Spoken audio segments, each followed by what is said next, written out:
അങ്ങനെ ഷോറൂമിൽ നിന്നും ഡെലിവറി എടുത്ത് നമ്മൾ നേരെ വിട്ടത് കോയമ്പത്തൂരിലൊക്കെ കേട്ടോ.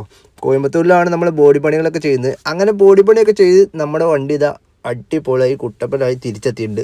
ഇതാണ് നമ്മുടെ വണ്ടിയുടെ ഇപ്പോഴത്തെ ലുക്ക് കേട്ടോ.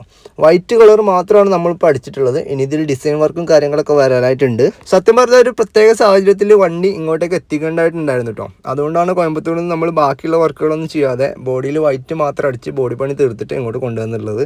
നമ്മൾ കോയമ്പത്തൂരിൽ വർക്ക് ചെയ്യുന്നത് കൂളോവ എന്നുള്ള കമ്പനിയിലാട്ടോ. അവിടെയാണ് നമ്മൾ സ്ഥിരമായിട്ട് ചെയ്യാറുള്ളത്. അവിടെ പോയിട്ടാണ് നമ്മൾ ബോഡിയുടെ വർക്കും കാര്യങ്ങളൊക്കെ ചെയ്തിട്ടുള്ളത്. നിലവിൽ നമ്മുടെ വണ്ടിയുടെ രജിസ്ട്രേഷൻ കഴിഞ്ഞിട്ടില്ല. അപ്പോൾ രജിസ്ട്രേഷൻ ഇനി ബാക്കിയുണ്ട്. നമ്മുടെ 100 ബോക്സിൻ്റെ വണ്ടിയാണ്. അപ്പം നമ്മളത് ചെക്ക് ചെയ്യാനായിട്ട് ഹാർബറിൽ വന്ന് 100 ബോക്സ് ലോഡ് ചെയ്ത് നോക്കിട്ടോ. അപ്പോൾ പക്ക 100 ബോക്സ് നമ്മുടെ വണ്ടിയിൽ സെറ്റപ്പായിട്ട് കൊള്ളുന്നുണ്ട്. വണ്ടിൻ്റെ ഉൾവശം നമ്മൾ തൽക്കാലം ഇങ്ങനെ തന്നെ വെച്ചിരിക്കുകയാണ്. ഇവിടെയും കുറച്ച് വർക്കുകളൊക്കെ ചെയ്യാനായിട്ടുണ്ട്. ഇവിടെ ബോക്സ് വെക്കണം, അതുപോലെ തന്നെ ഡ്രൈവർക്ക് കിടക്കാനായിട്ടുള്ള സെറ്റപ്പും കാര്യങ്ങളൊക്കെ ചെയ്യാനായിട്ട് ബാക്കിയുണ്ട്. അപ്പോൾ ഫുൾ വർക്ക് കഴിഞ്ഞിട്ട് നമ്മൾ അടുത്ത വീഡിയോ അപ്ലോഡ് ചെയ്യുന്നതായിരിക്കും.